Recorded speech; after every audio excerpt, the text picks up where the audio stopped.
नमस्कार, mid cap मंच में आप सभी का स्वागत है। मैं हूं हर्षिता सावंत। शुरुआत करते हैं इस वक्त की हेडलाइंस के साथ।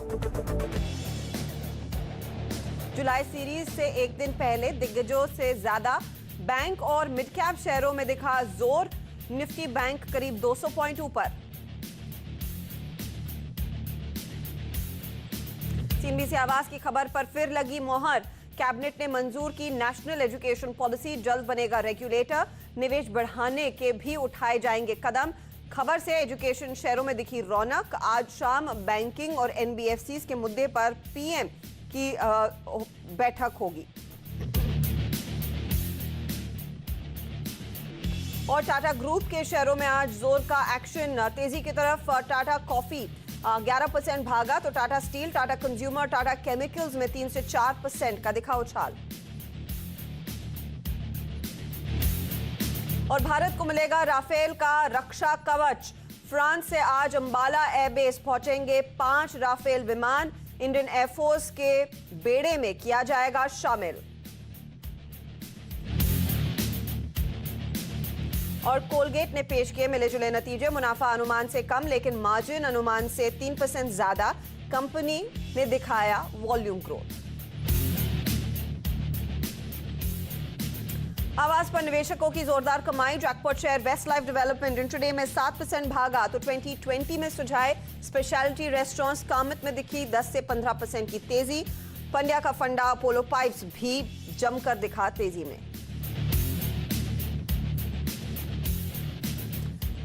और दिल्ली सरकार का बड़ा फैसला, होटल्स को हॉस्पिटल से किया डीलिंक। कोरोना के घटते मामलों को देखते हुए लिया फैसला।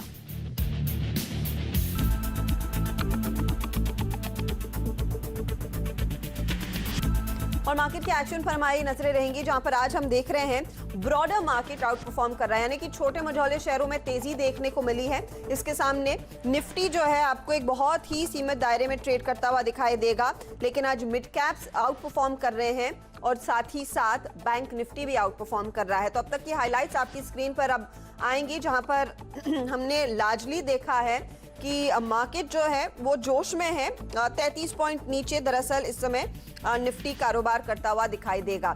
दूसरी तरफ आप गौर करिएगा कि जो 11,300 के आसपास ही हम मंडरा रहे हैं। साथ ही साथ एक और चीज नोट कीजिएगा कि निफ्टी बैंक में तेजी बनती दिखाई दे रही है। इसका सपोर्ट मिला है सरकारी बैंकों में जो एक्शन आया है उसी की बदौलत ये तेजी दरअसल दर्ज हुई है। यही नहीं, कुछ और सेक्टर्स भी हैं जो मार्केट को सपोर्ट कर रहे हैं और उसमें हमने देखा है मिड कैप्स की तरफ ज्यादा जोश देखने को मिला है। टेक्नोलॉजी शेयर जो कल तक भाग रहे थे वहां पर मुनाफा वसूली देखने को मिली है। मेटल्स, फार्मा, रियल्टी शेयरों में आज तेजी की पोजीशंस बनती दिखाई दी हैं। तो ये फिलहाल मार्केट का ओवरऑल मूड है, लेकिन यहाँ से आगे की चाल क्या बनती है उस पर गाबा साहब की राय ले लेते हैं। गाबा साहब, देखिए बहुत तगड़ी शॉर्ट कवरिंग देखने को मिली है, स्पेशली निफ्टी बैंक में जो 150 पॉइंट ऊपर है और आज ब्रॉडर मार्केट का दिन है। अप्रोच क्या रहेगी, क्या करेंगे इस समय? शॉर्ट कवरिंग मुझे लगता है जगह तो अच्छी है लेकिन होनी जरूरी है। लेने की जगह निकालनी निफ्टी में बहुत जरूरी है। जगह अच्छी है, मुझे लगता है अगर यहाँ से एक अप मूव मिल जाता है करीब 11,270 के ऊपर तो शायद वहां पर एक बाइंग बनती है। तब तक जब तक एक कंफर्मेशन नहीं मिलता तब तक मेरे ख्याल थोड़ा अवॉइड करना चाहिए निफ्टी बैंक निफ्टी में। मुझे 2 स्टॉक्स अच्छे लगते हैं। एक तो है चोला फाइनेंस, यस यहाँ पर तेजी है। टारगेट अपसाइड को 227 के, स्टॉक होगा 220 का। और दूसरा थोड़ा बड़ा मिड कैप नहीं है, वो है गैस अथॉरिटी ऑफ इंडिया गेल। मुझे लगता है यहाँ पर एक अच्छा आपको मिलना चाहिए। शॉर्ट कवरिंग शुरू हुई है। ऑन द अपसाइड जो टारगेट इसका 102 के ऊपर है, स्टॉक होगा 98। ओके, तो ये फिलहाल 2 ट्रेड्स आपके लिए गाबा साहब ने शॉर्टलिस्ट किए हैं। लेकिन सीएनबीसी आवास की एक और खबर और उस खबर पर लग रही है मोहर। दरअसल आज जो कैबिनेट की बैठक हुई उसमें ये साफ तय हो गया है कि नेशनल एजुकेशन पॉलिसी कैबिनेट ने मंजूर कर दी है। एक कॉमन रेगुलेटर एजुकेशन सेक्टर के लिए तय किया जाएगा और बड़े पैमाने पर यहां पर इन्वेस्टमेंट बढ़ाया जाएगा। लक्ष्मण रॉय ने आपको सुबह में यह खबर दी थी और उस कैबिनेट की बैठक के बाद इस खबर पर मोहर लग गई है। लक्ष्मण, बताइए क्या डिटेल्स होंगे इस पर्टिकुलर नेशनल एजुकेशन पॉलिसी के? वाकई जिन डिटेल के साथ हमने आज सुबह आपको बताया था कि कैबिनेट नेशनल एजुकेशन पॉलिसी को मंजूरी दे सकती है, हूबहू उन्हीं डिटेल के साथ कैबिनेट ने नेशनल एजुकेशन पॉलिसी को मंजूरी दी है। इस नेशनल एजुकेशन पॉलिसी का औपचारिक ऐलान 4 बजे प्रेस कॉन्फ्रेंस करके दिया जाएगा, जहां शिक्षा मंत्री खुद बताएंगे आपको कि इस पॉलिसी में क्या क्या खासियत है। लेकिन मुझे जो सूत्रों से जानकारी मिली है उसके मुताबिक 3-4 इसके हाईलाइट्स है। पहले कि इस नेशनल एजुकेशन पॉलिसी के तहत पूरे एजुकेशन सेक्टर के लिए सिर्फ और सिर्फ एक रेगुलेटर होगा, अलग अलग रेगुलेटर नहीं होगा। सरकार बहुत ज़्यादा रेगुलेशन नहीं करेगी। इस सेक्टर में निवेश दोगुना करने का लक्ष्य रखा जाएगा। नई नई तकनीक के जरिए एजुकेशन को बढ़ावा दिया जाएगा। जहां तकनीक के इस्तेमाल करने की बात आएगी वहां पे पब्लिक प्राइवेट पार्टनरशिप का सहारा लिया जाएगा। इतना ही नहीं, जो बोर्ड एग्जाम के पैटर्न होते हैं 8वीं 10वीं 12वीं, इन सब के पैटर्न में ही बदलाव करने की तैयारी चल रही है। यहाँ तक कि जो HRD मंत्रालय जिसके तहत शिक्षा मंत्रालय आता है, उस HRD मंत्रालय का नाम बदल करके शिक्षा मंत्रालय रख दिया जाएगा। तो एक बहुत बड़ा फैसला शिक्षा के क्षेत्र में आज लिया जा रहा है, कैबिनेट की तरफ से ले लिया गया है। औपचारिक ऐलान होना बाकी है और आने वाले दिनों में आप देखेंगे कुछ और बड़े कदम उठेंगे, मिसाल के तौर पर FDI का रास्ता खोलना या फिर दूसरे ऐसे कदम। ओके, तो बड़े कदम लिए जाएंगे। लेकिन साथ ही साथ एजुकेशन सेक्टर के शेयरों में भी आज हमने देखिए बहुत बड़ी तेजी देखने को मिली है लक्ष्मण, तो उस खबर पर आपकी मोहर लगी, वो अच्छा है। लेकिन ये भी बताइएगा कि 4 बजे जो प्रधानमंत्री की अगुवाई में बैठक होने वाली है बैंकिंग सेक्टर पर, उसमें क्या कुछ फोकस में रह सकता है, क्योंकि आज निफ्टी बैंक आउट परफॉर्म कर रहा है एंड मोस्ट इंपॉर्टेंटली NBFCs में बड़ी तेजी देखने को मिल रही है। देखिए, दरअसल इसके पीछे वजह यह है कि आज जो प्रधानमंत्री बैठक करने वाले हैं इसमें बैंक सेक्टर के दिग्गज और NBFC के दिग्गज भी इसमें शामिल होने वाले हैं। हालांकि इस बैठक में कोई बड़ा फैसला लिया जाएगा इसकी संभावना कम है, लेकिन बैठक अहम इस वजह से चूंकि प्रधानमंत्री खुद ये बैठक ले रहे हैं और इस बैठक का मुख्य एजेंडा जो प्रधानमंत्री कार्यालय ने खुद औपचारिक तौर पर जानकारी दी है उसमें यह है कि कैसे क्रेडिट फ्लो को बढ़ाने के लिए नए नए प्रोडक्ट हम ला सकते हैं, तकनीक का इस्तेमाल करके क्रेडिट फ्लो कैसे ज़रूरतमंदों तक पहुंचाया जा सकता है। MSME सेक्टर हो, एग्रीकल्चर सेक्टर हो, इसमें खास तौर से क्रेडिट फ्लो को कैसे बढ़ाया जा सकता है। और एक और एजेंडा है, वो काफ़ी महत्वपूर्ण है, वो ये कि पूरे बैंकिंग सेक्टर के फाइनेंशियली सस्टेनेबिलिटी को कैसे बरकरार रखा जाए, इस पर भी चर्चा होगी। जब ये चर्चा होगी तो हो सकता है कि बैंकों की तरफ से मांग की जाए कि हमें रिकैप करने की ज़रूरत है या फिर कैसे निवेश बढ़ाने की ज़रूरत है। इस मुद्दे पर भी चर्चा होने की संभावना है। ओके, तो बैंक रिकैपिटलाइजेशन, NBFCs को कैसे और फंड किया जाए, उनकी लिक्विडिटी को कैसे फ्यूल किया जाए, इन अहम मुद्दों पर भी चर्चा होगी। बहुत बहुत शुक्रिया इस अपडेट के लिए लक्ष्मण रॉय, हमारे इकोनॉमिक पॉलिसी एडिटर, सीधे आपको जानकारी देते हुए कि कैबिनेट ने आज क्या फैसला लिया है और साथ ही साथ 4 बजे की जो बैठक होगी उसमें क्या निकल कर आएगा। लेकिन आज का दिन अहम है, इतिहास रच रहा है भारत, क्योंकि काफी समय के इंतजार के बाद भारत का रक्षा कवच और भी मजबूत हो रहा है, क्योंकि आज देश पहुंच रहे हैं 5 राफेल विमान।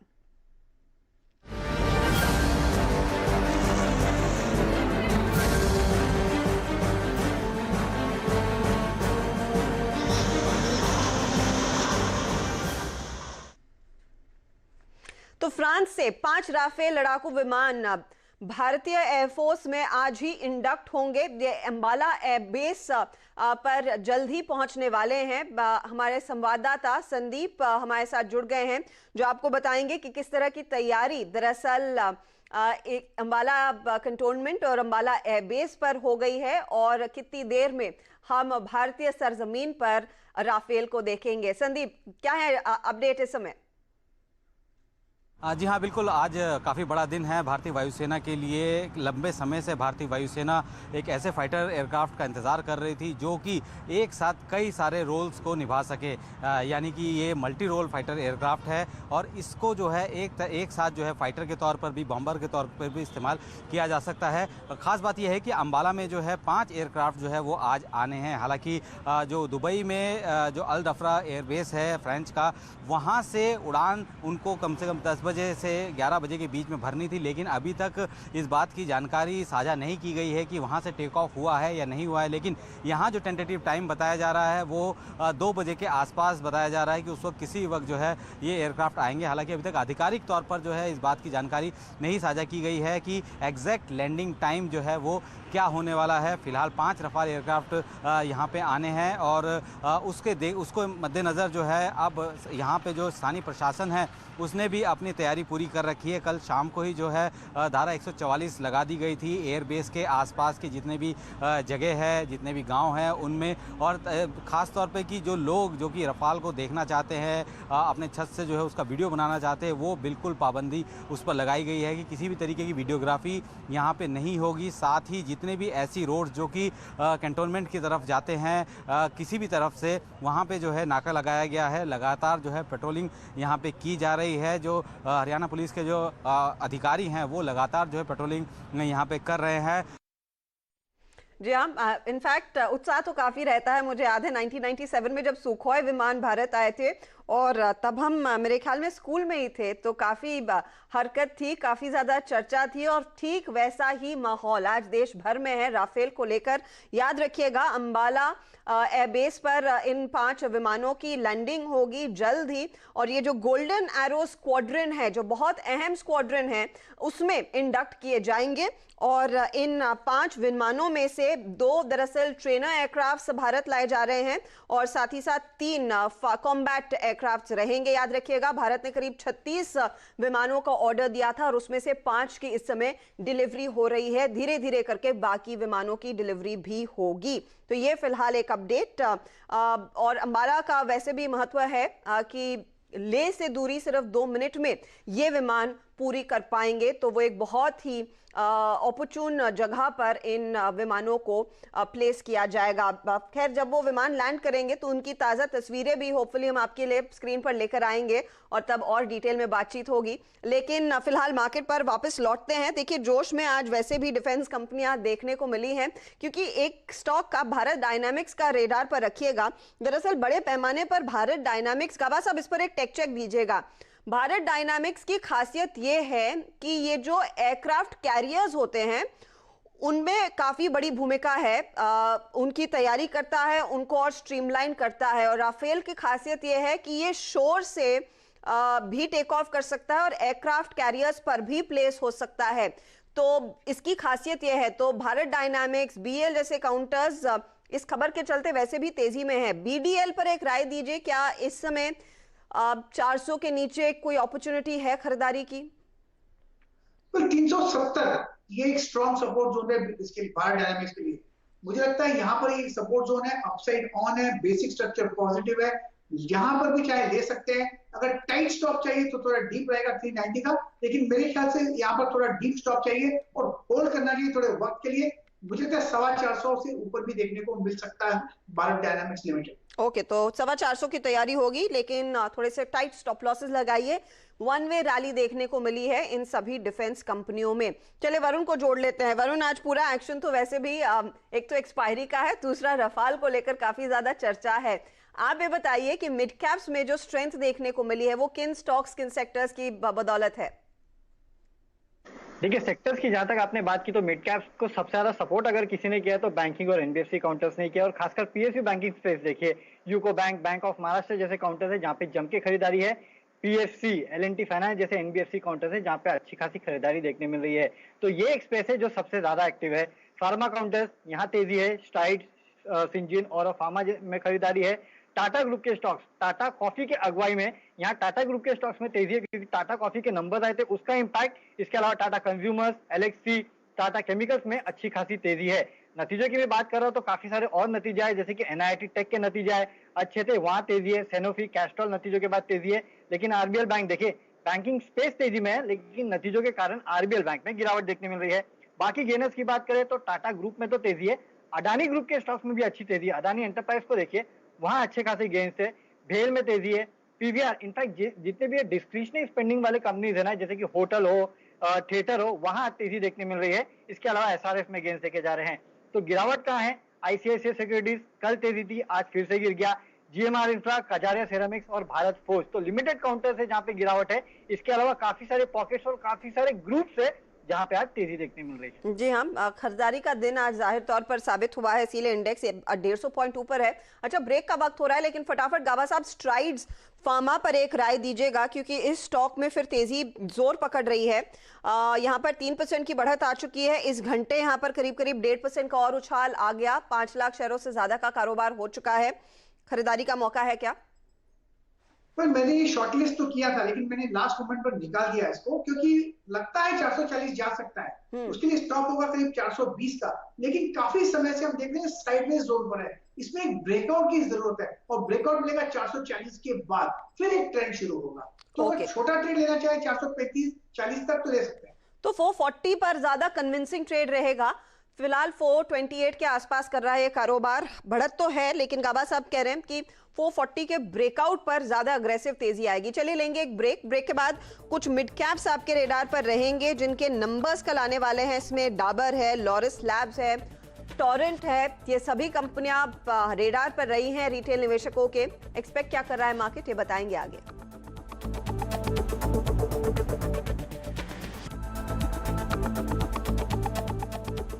आप देख रहे हैं मिड कैप मंत्री। देखिए इंडेक्स आउट परफॉर्म कर रहा है। डीएलएफ में ऊपरी लेवल से थोड़ी सी मुनाफा वसूली देखने को मिल रही है। मारुति का शेयर आपके सामने है, 6200 के स्तर पर आ चुका है। नंबर्स का इंतजार है। नॉर्मली 1:30-2 बजे के बीच आते हैं नतीजे, तो मारुति पर आप नजर रखिएगा। थोड़ा सा कूल ऑफ दिखा रहा है और लॉस एक्सपेक्ट कर रहा है मार्केट। अब वो कितना गहरा है लॉस, उस पर नजरें रहेंगी, तो ये स्टॉक आप रेडार पर रखें। इस बीच कल जो नंबर्स आएंगे उसमें कुछ इंपॉर्टेंट कंपनियां हैं, Dabur, Torrent Pharma, Laurus Labs, DLF, कई कंपनियों के नंबर्स आएंगे। लेकिन इम्पोर्टेंटली डाबर और साथ ही साथ टोरेंट फार्मा की बात करते हैं। एफएमसीजी शेयरों में तो वैसे भी तेजी देखने को मिली है। सुमित, आपने कुछ नंबर क्रंचिंग की है, बताइए डाबर और टोरेंट फार्मा से क्या एक्सपेक्टेशन है मार्केट की? फिलहाल तो दोनों ही डे हाई के आसपास ही कामकाज कर रहे हैं, डाबर भी और टोरेंट भी। पहले डाबर की बात कर लेते हैं। करीब 17% वॉल्यूम डिक्लाइन की बात बाजार के अंदर है, और ये ब्रोकर्स के एस्टिमेट में हायर साइड पे 26% तक की डिक्लाइन की बात भी हो रही है। लेकिन ऑन एन एवरेज 15-17% के आसपास डिक्लाइन कंपनी के वॉल्यूम्स में आ सकता है। 14% रेवेन्यूज टूटने का अनुमान है। 1951 करोड़ रुपए इस तिमाही में रेवेन्यू आ सकता है। 13% के आसपास इनका ऑपरेटिंग मुनाफा टूट सकता है, और मुनाफे में भी 12-13% की गिरावट की बात की जा रही है। मैनेजमेंट पहले ही Q4 में गाइडेंस दे चुका था कि 400 से 450 करोड़ रुपए के आसपास का हिट रेवेन्यूज पे आता हुआ दिखाई पड़ेगा कोविड-19 की वजह से, तो थोड़ा इंपैक्ट तो उसका रहेगा। इसके अलावा कंपनी का जो हेल्थ केयर बिजनेस है वो थोड़ा बेहतर परफॉर्म कर सकता है बाकी बिजनेस के कंपैरिजन में, तो यहां से नंबर्स थोड़ा ठीक रहेंगे। अभी अभी कोलगेट के नंबर्स ने ये भी चीज साफ कर दी कि इनके जो टूथपेस्ट कारोबार है उसके वॉल्यूम में शायद कुछ अपटिक्स भी आते हुए दिखाई पड़े मार्केट सिनेरियो को देखते हुए, तो हो सकता है थोड़ा सरप्राइज भी हो। लेकिन फिलहाल के लिए मार्केट एक्सपेक्ट कर रहा है कि 14-15% के आसपास का डिक्लाइन कंपनी के वॉल्यूम में आता हुआ दिखाई पड़ेगा। दूसरी तरफ जो नंबर आने हैं वो है टोरेंट फार्मा के केस में। टोरेंट के केस में जो नंबर्स हैं वो अच्छे आ सकते हैं, चाहे आप वाईओवाई बेसिस पे देखें या सीक्वेंशियल बेसिस पर। वाईओवाई बेसिस पर 1% रेवेन्यू डिक्लाइन का अनुमान है, लेकिन ऑपरेटिंग मुनाफा 2% बढ़ने का अनुमान है, और मुनाफा करीब 13% इस तिमाही में बढ़ने का अनुमान लगाया जा रहा है, जो कि सीक्वेंशियली भी 4 से 5% बढ़ सकता है। 2-3 चीजें हैं। डोमेस्टिक वॉल्यूम इनका मोर और लेस फ्लैट रहेगा, 2% के आसपास की बढ़त वहां पर आते हुए दिखाई पड़ेगी। लैटिन अमेरिकन बिजनेस के अंदर स्लाइटली गिरावट है, 5% के आसपास की गिरावट वाई बेसिस पर आएगी। लेकिन जो यूरोपियन मार्केट्स हैं वहां पर एक अपटिक आता हुआ दिखाई पड़ेगा, और दूसरा जो इन्होंने अपनी कॉस्ट को रैशनलाइज किया है उसकी वजह से इनकी ऑपरेटिंग नंबर्स थोड़े से बेटर आते हुए दिखाई पड़ेंगे। शेयर ऑलरेडी अपने हायर लेवल से काफी करेक्ट भी हो चुका है। कुछ भी अच्छे नंबर आते हैं तो मार्केट शायद पॉजिटिवली भी लेता हुआ दिखाई पड़े। टोरेंट के नंबर बेटर साइड पे, डाबर के केस में करीब 15-17% वॉल्यूम डिक्लाइन की उम्मीद है। तो ये फिलहाल एक्सपेक्टेशन, और नॉर्मली हमने यही देखा है हर एफएमसीजी कंपनी में उम्मीद से बेहतर आंकड़ा आया है, स्पेशली वॉल्यूम डिक्लाइन के मामले में। ये HUL ने पोस्ट किया था, ITC ने पोस्ट किया था, मैरिको ने पोस्ट किया था, तो देखते हैं डाबर कितना बेटर कर पाता है उन एक्सपेक्टेशंस को। गावा साहब वेरी क्विकली, टोरेंट फार्मा या डाबर, क्या एक नया ट्रेड लिया जा सकता है?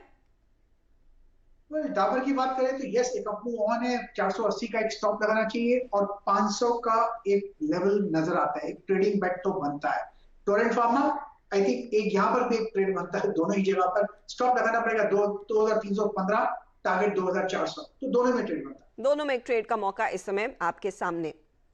चलिए इस बीच खिलाड़ी नंबर 1 का एक अपडेट आपकी स्क्रीन पर लेकर आते हैं, लेकिन एक बड़ी खबर आ रही है। जो नेशनल एजुकेशन पॉलिसी आएगी उसमें 5वीं तक अंग्रेजी की पढ़ाई नहीं होगी। ये फिलहाल एक अपडेट लक्ष्मण रॉय ने कुछ ही देर पहले हमें भेजा है। आपको याद होगा लक्ष्मण ने आपको बताया था आज कैबिनेट में NEP यानी कि नेशनल एजुकेशन पॉलिसी को मंजूरी मिलेगी, वो मिल चुकी है। ज्यादा डिटेल्स आज कैबिनेट की प्रेस कॉन्फ्रेंस में जो 4 बजे निकल कर आएंगे। लेकिन लक्ष्मण ये कह रहे हैं कि 5वीं तक अंग्रेजी की पढ़ाई नहीं होगी, और 8वीं तक अंग्रेजी की पढ़ाई नहीं करने की छूट भी होगी। तो इस समय सरकार इस तरह का मॉडल बना रही है कि जो आपकी राष्ट्रभाषा है और आपकी जो लोकल लैंग्वेजेस हैं उसको ज़्यादा तवज्जो दिया जाए, अंग्रेज़ी को नहीं।